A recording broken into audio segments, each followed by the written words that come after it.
Olá, seja muito bem-vindo e muito bem-vinda ao podcast Por Dentro do Mandato. Este é um programa criado para quem quer saber um pouco mais sobre as proposições legislativas que eu, deputado federal Rubens Pereira Júnior, apresentei na Câmara dos Deputados. Toda semana, nossos apresentadores gerados por inteligência artificial vão falar sobre um projeto apresentado, mostrar como ele impacta na vida real das pessoas. Vem com a gente! Pensemos na seguinte cena. Um currículo perfeito é enviado para a vaga dos sonhos. A pessoa tem absolutamente todas as qualificações, a experiência exata e, as recomendações certas. O cenário ideal para qualquer candidato. Exato. Mas, em exatos 0,2 segundos, chega um e-mail automático de rejeição. E a recusa, olha só, não veio de um gerente de recursos humanos atarefado. Veio de um algoritmo. Um algoritmo que, por algum motivo bem ao escuro, decidiu que não servia. Pois é, que o código postal daquela pessoa, ou talvez a universidade onde ela estudou, a tornava indesejável. E por muito tempo, a inteligência artificial era tratada como algo restrito à ficção científica, sabes? Sim. Robôs humanoides, naves espaciais. Sim, filmes de Hollywood, né? Isso. Mas a realidade bateu à porta de um jeito muito mais silencioso e muito mais pragmático. Hoje, linhas de código decidem quem consegue um emprego, quem recebe aprovação para um financiamento imobiliário e até mesmo, veja bem, quem tem um benefício social cortado da noite para o dia. Com certeza. E é exatamente por causa desse poder invisível que a nossa investigação de hoje é tão urgente. Sem dúvida alguma, nós assistimos a uma transição da teoria prática, assim, em larga escala, e aconteceu numa velocidade vertiginosa. Sim, a tecnologia simplesmente atropelou os processos tradicionais. E as estruturas sociais, éticas e até as legais precisaram correr muito atrás do prejuízo para tentar entender, o que estava acontecendo. E é aí que entra a nossa fonte exclusiva para este mergulho profundo. Nós estamos com o texto integral do Projeto de Lei número 904 de 2026. Um documento importantíssimo. Muito. Ele foi apresentado em março de 2026, de autoria do deputado Rubens Pereira Júnior. E a nossa missão nesta análise minuciosa de hoje é desvendar como essa proposta pretende colocar, o que a gente poderia chamar de uma coleira de responsabilidade e transparência nos algoritmos. Só que com um desafio colossal, né? Fazer isso sem asfixiar a inovação tecnológica no Brasil. Exatamente. Na prática, uma tentativa de criar um manual de regras para nossa convivência diária com a IA. Então, bom... Certo, vamos desempacotar isso. Como este documento sequer começa a organizar esse caos invisível? Bom, o ponto de partida deste documento estabelece um tom técnico e muito cirúrgico logo na sua justificativa. O princípio central do projeto é combater duas forças que operam meio que juntas e soltas na tecnologia atual. O texto chama essas forças de difusão de poder sem sujeito responsável e de opacidade das decisões automatizadas. Espera, vamos traduzir isso para o mundo real para quem nos ouve entender bem. Claro, vamos lá. Basicamente, o projeto quer acabar com aquela velha desculpa burocrática de que, foi o sistema que decidiu. Onde o atendente levanta as mãos, ninguém sabe explicar o porquê da decisão e a pessoa prejudicada fica falando com as paredes. É exatamente isso. É o fim dessa irresponsabilidade diluída, sabe? Sim. Porque quando um sistema complexo toma uma decisão hoje em dia, há dezenas de desenvolvedores, tem gerentes, bancos de dados infinitos, várias empresas envolvidas. A diluição da responsabilidade ocorre justamente porque é muito fácil apontar o dedo para a máquina. Jogar a culpa no robô é muito prático, né? Pois é, e o texto busca garantir que, no final dessa intrincada cadeia de linhas de código e servidores, sempre exista uma responsabilidade clara e, acima de tudo, humana. A máquina não tem patrimônio para pagar multa, né? Com certeza não. Ela não pode ser responsabilizada judicialmente. Então, alguém tem que responder por ela. Isso faz muito sentido prático. Mas precisamos entender primeiro que a lei não coloca todas as inteligências artificiais no mesmo balaio. De jeito nenhum. Há níveis bem diferentes. Exato. Há uma diferença enorme entre, um sistema que recomenda músicas para a gente ouvir no carro e um que aprova crédito bancário. Então, a grande questão inicial é qual IA exatamente este documento está tentando regular? Porque não estamos falando daquele filtro simples que manda e-mails chatos para a caixa de spam, certo? Não, de forma alguma. A legislação proposta não tem o menor interesse em microgerenciar tecnologias benignas ou de baixo risco. Certo. O projeto introduz um conceito central, que é o de sistema de alto impacto. E o foco absoluto está nos sistemas que afetam os direitos fundamentais das pessoas. Tá, e o que seria isso na prática? Estamos falando de IAs que operam em áreas críticas. Na concessão de crédito, como você mencionou, Uhum. nos processos de contratação ou demissão de empregados, na segurança pública, no acesso a serviços públicos essenciais e até em processos judiciais. Entendi. Eu gosto de pensar nisso criando uma imagem bem clara para a nossa audiência. Se a gente pensar nos níveis de IA como profissionais do nosso dia a dia, olha só. Como seria isso? Um corretor ortográfico errando uma palavra num celular é como, tipo, um garçom derrubando um guardanapo no chão. É chato, é um pequeno incômodo, mas não muda a trajetória da vida de ninguém, sabe? Exato, é um erro trivial. Agora, um algoritmo de recursos humanos rejeitando milhares de currículos por causa de um viés socioeconômico embutido nos dados de treinamento, isso é como um juiz proferindo uma sentença injusta, em massa e de forma totalmente silenciosa. Nossa, sim. O impacto na vida daquelas pessoas é devastador. Exatamente. E o que é fascinante aqui é como o texto foge da armadilha de tentar definir tecnologicamente o que é uma IA perigosa. Sim, porque a tecnologia muda toda semana, né? De causar danos. Danos à liberdade, à saúde e aos direitos civis da população. E tem mais, viu? Além disso, há uma regra de ouro no texto. Qual?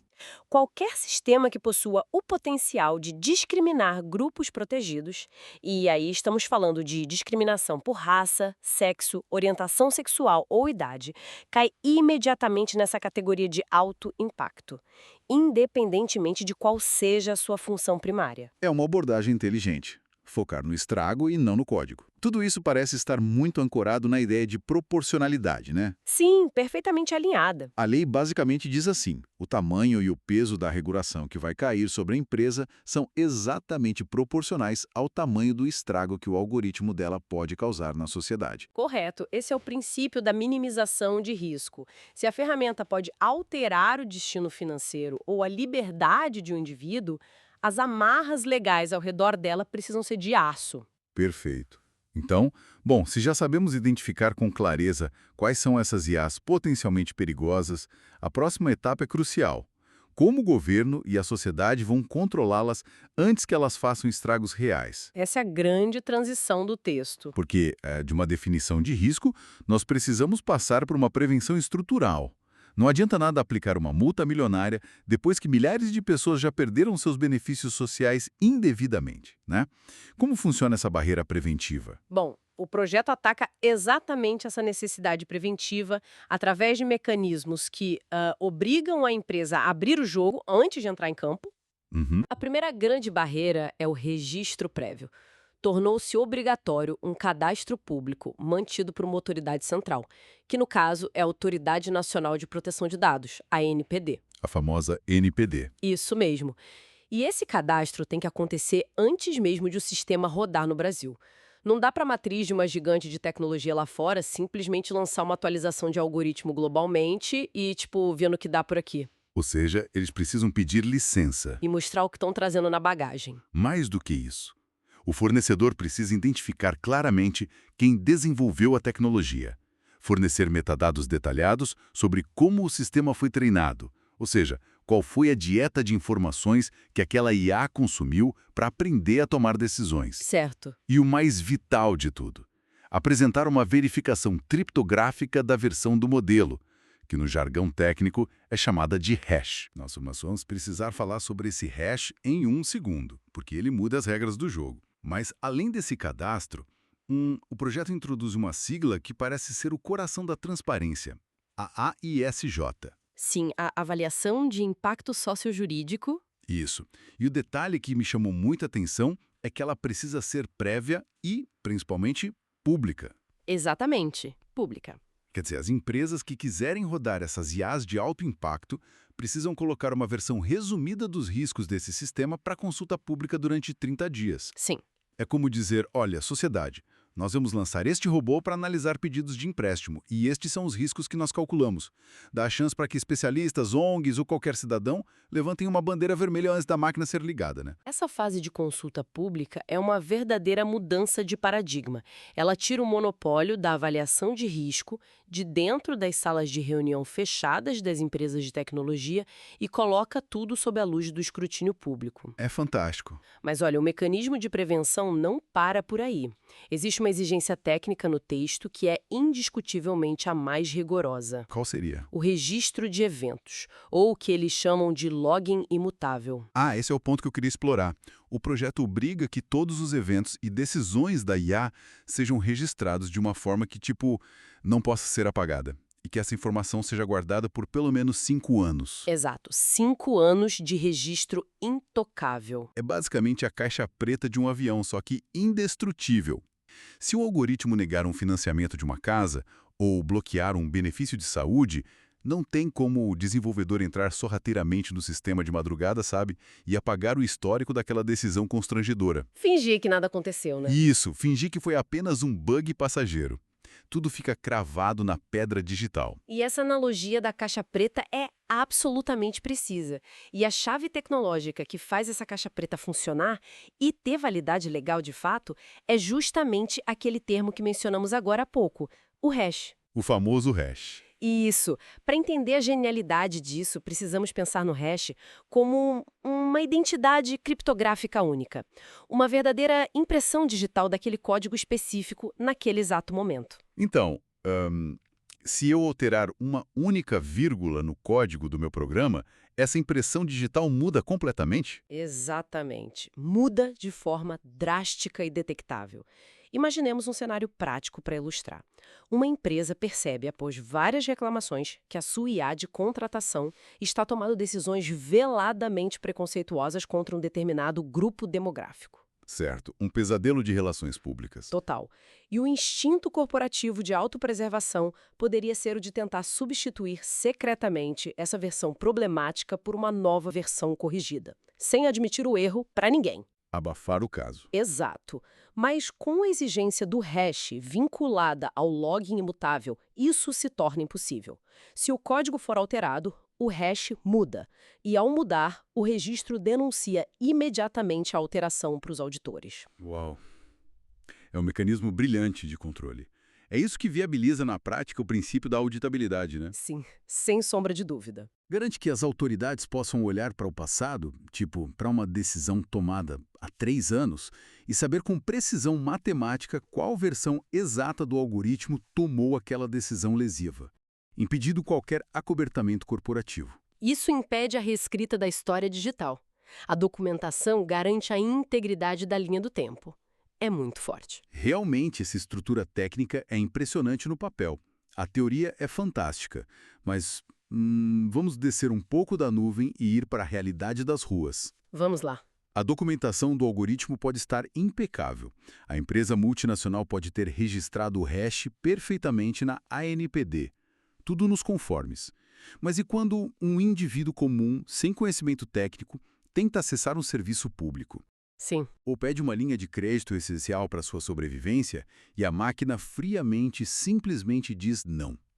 Como essa pessoa de carne e osso se defende dessa parede impenetrável de código?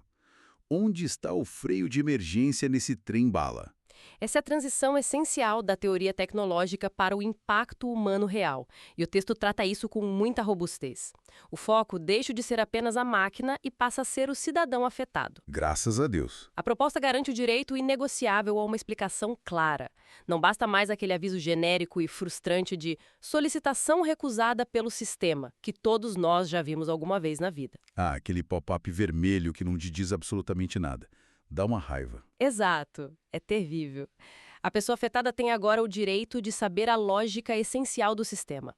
Quais foram os principais fatores e os critérios que levaram àquela decisão desfavorável? Certo. Mas, claro, a explicação por si só não resolve o problema de quem teve um direito negado, né? Pois é, saber o porquê não devolve o dinheiro ou a vaga. Exatamente. Portanto, existe a garantia ao direito a uma revisão humana num prazo razoável. O documento estipula isso em até 30 dias úteis.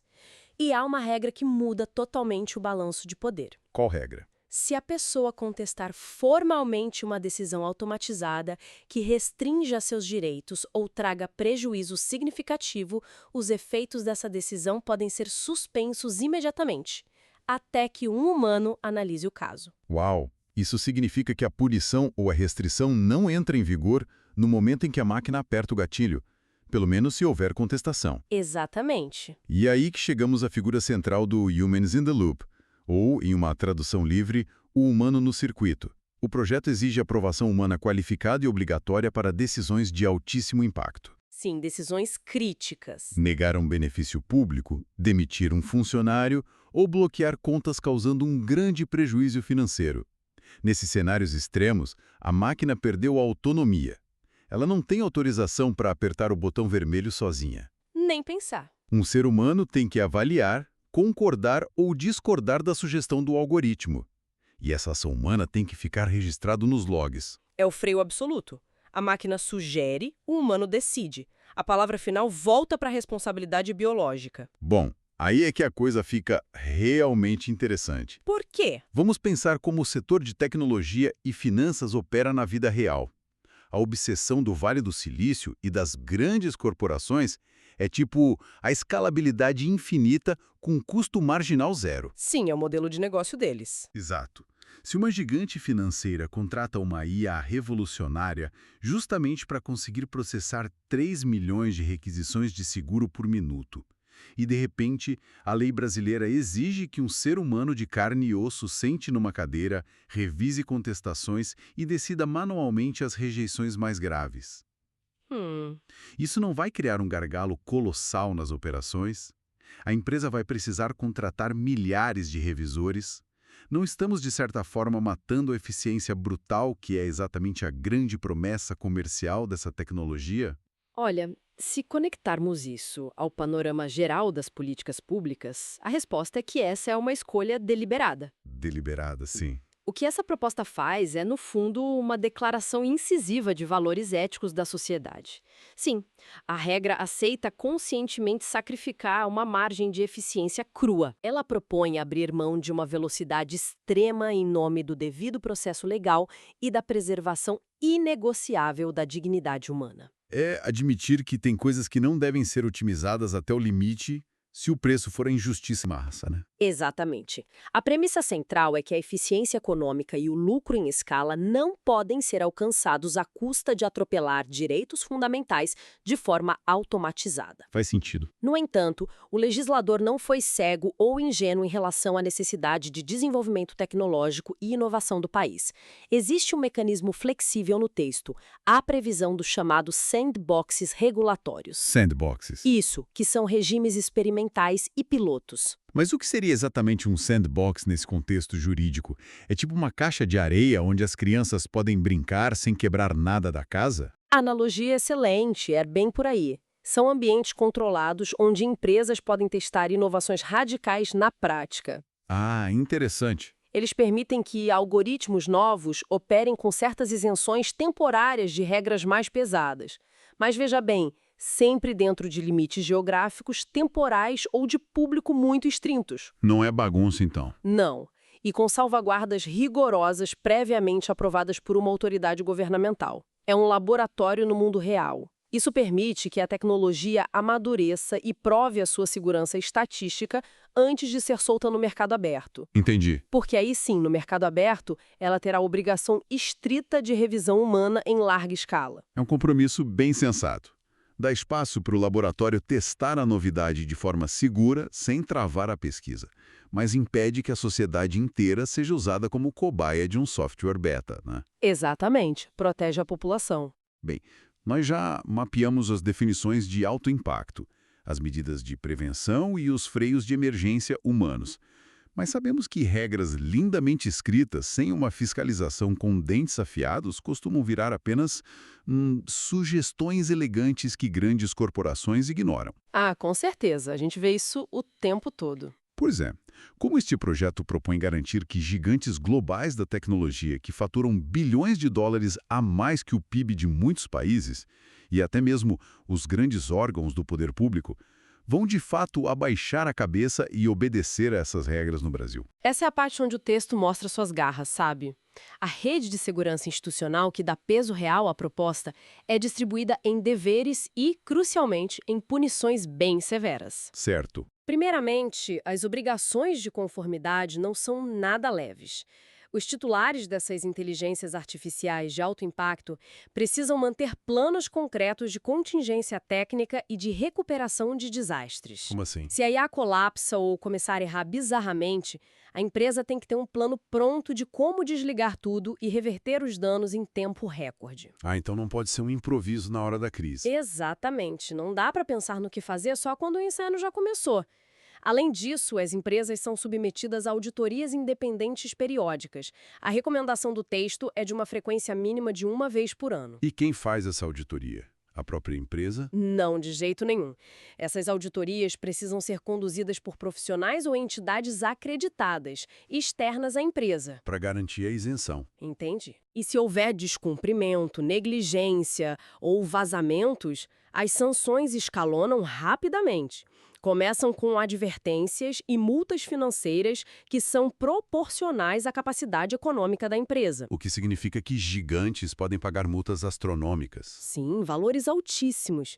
Mas a verdadeira ameaça, o pesadelo de qualquer empresa de tecnologia, vai muito além do dinheiro. É mesmo. O que poderia assustar mais uma gigante do Vale do Silício do que uma multa multimilionária? A suspensão do serviço. Nossa. O texto prevê a suspensão temporária da operação do sistema ou até o bloqueio imediato e total do modelo em caráter de urgência.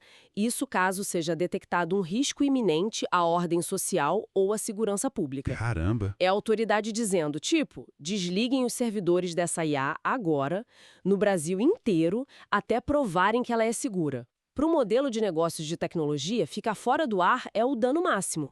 Esse poder de desligar a tomada é formidável. Mas além dessas multas e suspensões diretas estipuladas no próprio projeto, eu noto que o texto traz uma estratégia jurídica paralela muito engenhosa. Sim, ele é muito bem amarrado. Ele não tenta reinventar a roda sozinho. Ele pega carona e altera outras leis muito famosas e estabelecidas que já conhecemos e usamos no nosso dia a dia. Exato. A Lei Geral de Proteção de Dados, a nossa LGPD, ganha novas diretrizes. O Marco Civil da Internet recebe uma atualização focada, exigindo registro para sistemas de moderação de conteúdo e de recomendação que sejam de alto impacto e que possam afetar a pluralidade da informação que nós consumimos. É brilhante porque o projeto costura a regulação da IA no tecido jurídico que o Brasil já possui. Não fica isolado. Exato. E de todas essas alterações externas, a que parece ser mais revolucionária no dia a dia é a mudança feita no Código de Defesa do Consumidor, o CDC. Nossa, essa mudança é colossal. Ela parece massiva porque ela garante explicitamente a inversão do ônus da prova nas relações de consumo se o fornecedor não conseguir explicar de forma satisfatória como a sua IA tomou determinada decisão contra um cliente. Sim, isso muda toda a dinâmica de poder. Quer dizer, historicamente, se eu me sinto prejudicado por uma empresa, eu, o lado mais fraco, tenho que correr atrás para provar que a empresa errou. Essa nova regra inverte o jogo totalmente.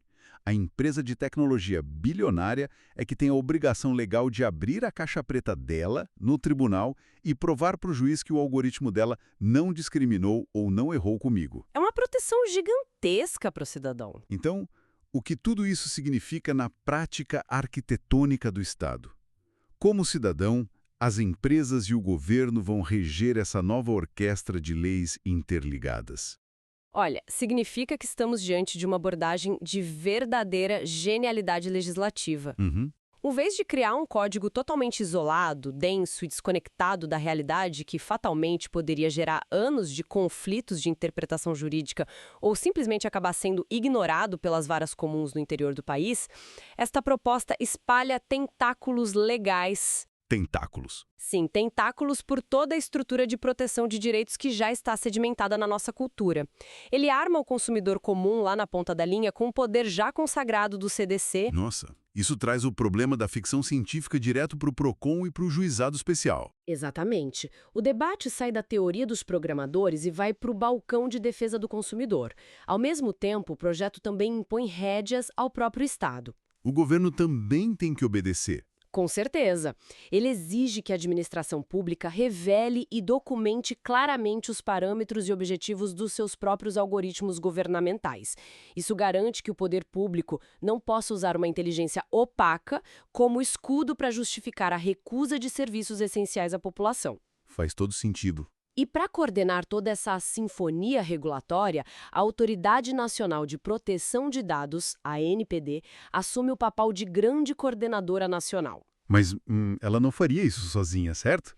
Seria impossível uma única agência entender de algoritmos de saúde, de finanças e de educação ao mesmo tempo. A complexidade é gigante. Perfeitamente. A ANPD vai atuar de forma transversal. Ela coordenará esforços com o Banco Central do Brasil para auditar e fiscalizar as IAs de concessão de crédito. Ah, entendi. Cada um na sua área. Isso, ela trabalhará com o Ministério da Saúde para validar os algoritmos de diagnósticos médicos automatizados e assim por diante, com os órgãos setoriais de cada área de impacto. É uma governança distribuída, mas com um comando central de diretrizes. É uma teia muito bem organizada. E para que o mercado consiga respirar, e não entre em colapso com o pânico imediato de adequação, o texto oferece um prazo de transição. Fica estipulado um período de 12 meses após a publicação da lei, para que as empresas e órgãos que já têm sistemas de IA rodando no país consigam auditar seus códigos. Ah, então eles têm um ano para preparar os hashes e se alinhar às novas regras. Exato, um período de adaptação justo. Bom, é uma arquitetura muito robusta, pensada para o longo prazo, sem dúvida. O que fica muito claro desse nosso mergulho profundo nas engrenagens desta proposta de regulamentação é a mensagem equilibrada que ela tenta passar. Sim. A tecnologia deve e vai avançar de forma espetacular. Nós não estamos de forma alguma querendo fechar as portas para o futuro ou negar a eficiência brutal que esses modelos matemáticos oferecem. Seria até impossível tentar parar isso agora. Seria. Mas a regra é clara. Esse carro ultra rápido do desenvolvimento tecnológico vai precisar vir equipado de fábrica com um cinto de segurança, com uma caixa preta blindada que registre cada movimento. Com certeza. E acima de qualquer outra coisa, sempre vai ter que ter alguém de carne e osso segurando firme o volante quando o destino ou a vida de seres humanos estiverem na reta. Foi uma análise realmente esclarecedora do material que tínhamos para investigar. E eu agradeço por traduzir a mecânica de um texto jurídico tão complexo para a nossa realidade. Imagina, foi um privilégio dissecar essas diretrizes estruturais com você. Mas olha, antes de concluirmos, se me permite, há uma última provocação que a leitura profunda deste documento evoca. Claro, manda ver. É algo que a lei tenta solucionar no papel, mas que na prática esbarra na própria natureza da mente humana. Sabe? Como assim? Nós exploramos bastante aquela obrigatoriedade do Humans in the Loop. A exigência de um revisor humano sentado na cadeira com o poder supremo de vetar as decisões críticas e de alto impacto da máquina. A lei garante que haverá um corpo humano lá. Sim, a máquina não decide sozinha. Mas aqui fica a grande dúvida para o futuro da nossa convivência com a tecnologia. Conforme esses modelos de IA ficarem cada vez mais incríveis, estatisticamente precisos e matematicamente complexos, será que esse ser humano revisor realmente exercerá um pensamento crítico e independente diante da tela? Nossa, é uma boa pergunta. Ou, pensa bem, ao ser esmagado pelo volume esmagador da rotina de milhares de análises diárias e pela complexidade de uma máquina que ele sequer compreende totalmente, esse profissional não acabará desenvolvendo o que a psicologia e a engenharia de fatores humanos chamam de viés de automação? O famoso viés de automação. Isso! O risco oculto é que, com o tempo, o revisor passe apenas a carimbar e concordar de forma passiva, monótona e anestesiada com tudo que a inteligência artificial sugerir. Nossa. O texto legal garante com toda certeza o corpo humano na cadeira de decisão. Mas o desafio psicológico que permanece para todos nós é Como podemos garantir que a mente desse humano não seja lentamente robotizada pela sua própria confiança cega na suposta infalibilidade da máquina? Uau! É uma virada de perspectiva e tanto.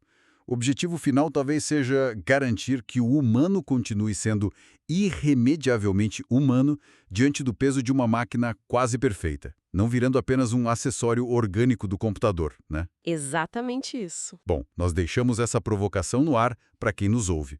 Da próxima vez que uma tela de banco, um aplicativo de seleção, um serviço público avisar que o seu pedido passou por uma avaliação cuidadosa do sistema, vale a pena pensar sobre quem ou o que realmente deu a palavra final por trás daquela cortina impenetrável de dados. Com certeza. E nós encerramos por aqui esta nossa análise minuciosa. Até o nosso próximo mergulho profundo nas engrenagens da informação. Obrigado por escutar este episódio. Compartilhe com seus amigos e familiares e também nos siga nas redes sociais pelo @RubensPereiraJúnior com JR no final para ficar por dentro do nosso mandato. Até a próxima!